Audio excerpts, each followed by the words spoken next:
আসসালামু আলাইকুম। এই মজাদার নাস্তাটি তৈরি করার জন্য ভিডিওটি সম্পূর্ণ দেখতে হবে। আর এই সমোসার যে পুর, এই পুরটা এতটাই মজা যে ভিডিওটি না দেখলে মিস হয়ে যাবে। তো চলো শুরু করা যাক।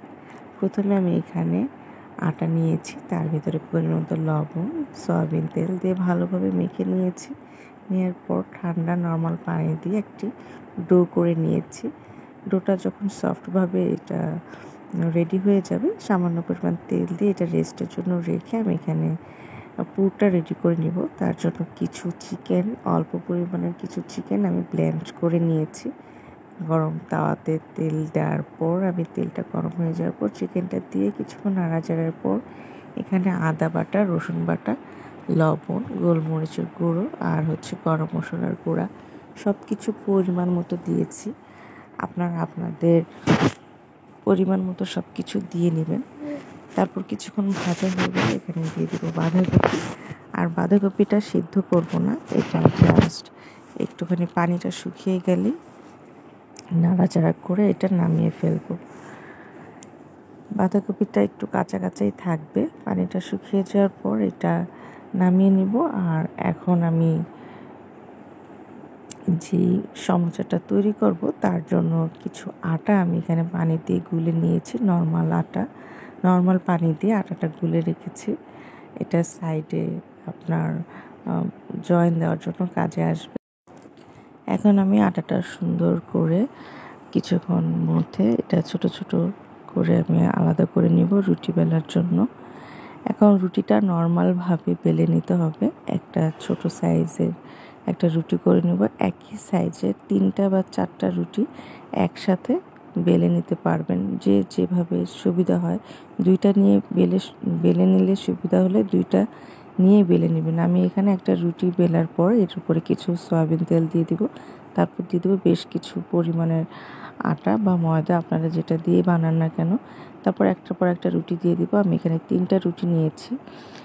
আর এই শীটটা বানানোর ক্ষেত্রে আমরা যখন আটাটা গোলাবো তখন সামান্য একটু শক্ত রাখার চেষ্টা করব, একদম পরোটার মতো নরম করে ফেলবো না ময়দাটা। তারপর তাওয়াটা হালকা গরম করে নেব, হালকা গরম করে এইভাবে সেঁকে নেব। তাওয়াটা বেশি গরম হয়ে গেলে শীটটা অনেক বেশি ভাজা হয়ে যাবে।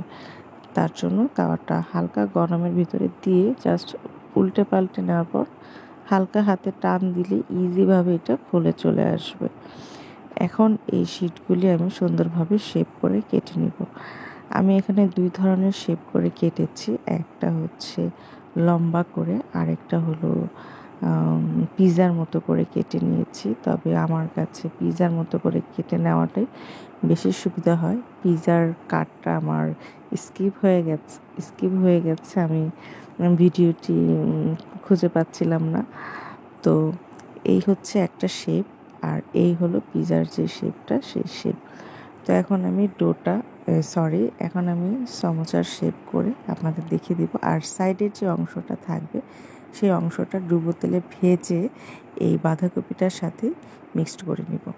এখন যে আটাটা আমি পানি দিয়ে গুলে রেখেছিলাম সেই আটাটা সাইডে লাগিয়ে নেওয়ার পর একটা পকেটের মতো তৈরি করে নিয়েছি। আর তারপর ভেতরে দিয়ে দিব পুরটা দেওয়ার পর খুব ভালোভাবে এটা লক করে দিব। এই আটাটা দিয়ে ভালোভাবে যেখানে লক করার দরকার আটাটা সেইখানে দিয়ে আপনারা বন্ধ করে দিবেন। এই হয়ে গেল লম্বা আকারের।